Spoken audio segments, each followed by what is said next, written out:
ನಮಸ್ಕಾರ ಎಲ್ಲರಿಗೂ. ನಾನು ಫಕ್ಕೀರಮ್ಮ ಮಾತಾಡತ್ತಿದ್ದೇರಿ. ಇವತ್ತು ಪಂಚಮಿ ಸಂಬಂಧ ಉಂಡೆ ಕಟ್ಟಾಕತ್ತಿದ್ದೀವಿ ರೀ. ಶೇಂಗಾ ಉಂಡೆ 2 kg ಶೇಂಗಾ ತೊಗೊಂಡೇವ್ರಿ. ಅವನ್ನ ಕೆಂಪಾಗೋಂಗೆ ಹುರ್ಕೋಬೇಕ್ರಿ.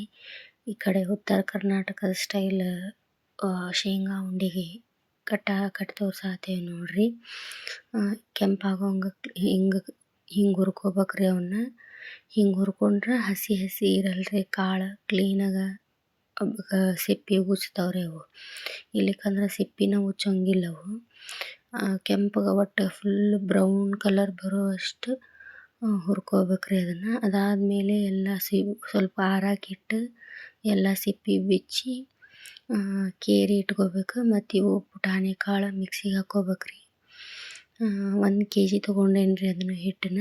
ಆಮೇಲೆ 1 kg ಬೆಲ್ಲ ಹಾಕ್ಬೇಕ್ರಿ. ಅದು ಮುಳುಗುವಷ್ಟು ಅಷ್ಟೇ ನೀರು ಹಾಕಬೇಕು. ಅದಕ್ಕೆ ಮುಳುಗುವಷ್ಟು ನೀರು ಹಾಕಿ ಪಾಕ ತೊಗೊಳಕ್ಕೆ ಒಲೆ ಮ್ಯಾಗ ಇಡಬೇಕು. 1 ಎಳೆ ಪಾಕ ಬರ್ಬೇಕು ಅದಷ್ಟೆ.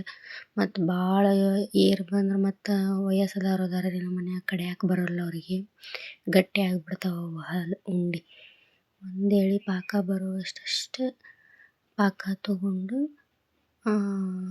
ಕಟ್ಬೇಕ್ರಿ ಅದನ್ನು.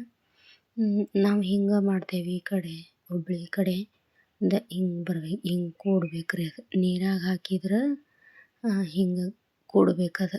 ಆಣ ತೊಗೊಳೋದು ಹಿಂಗೆ ನೋಡ್ರಿ. ನಾವು ಹಿಂಗೆ ನೀರಾಗ ಹಾಕಿ ನೋಡಿದ್ರೆ ಗೊತ್ತಾಗುತ್ತೆ ನಮಗೆ.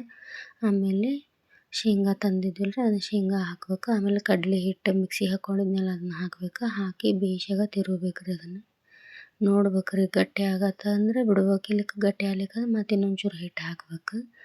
ಮತ್ತು ಇನ್ನೊಂಚೂರು ಹಿಟ್ಟು ಹಾಕಿ ತಿರುವಾಕತ್ತೆ ನೋಡ್ರಿ. ತಿರುವಿಂದ ಈ ಹದಕ್ಕೆ ಬಂದೈತೆ ನೋಡ್ರಿ. ಈಗ ಸ್ವಲ್ಪ ಮೆತ್ತಗೈತ್ರಿ. ಆಮೇಲೆ ಆರಿಂದ ಗಟ್ಟಿ ಆಕ್ಕವು ಉಂಡೆ. ಇಷ್ಟು ಕಟ್ಟಿ ಇಡಾತೆ ನೋಡ್ರಿ. ಹಿಂಗಾಗ್ಯಾವು ಮಸ್ತಾಗಿದ್ದವು ರೀ ಉಂಡೆ. ನಾವು ಪಂಚಮಿಗೆ ಅಂತೇಳಿ ಉಂಡೆ ಕಟ್ಟಾಕತ್ತಿದ್ದೀವಿ ರೀ. ಹಿಂಗಾಗ್ಯಾವ ನೋಡ್ರಿ. ಚಲೋ ಬಂದವು ರೀ.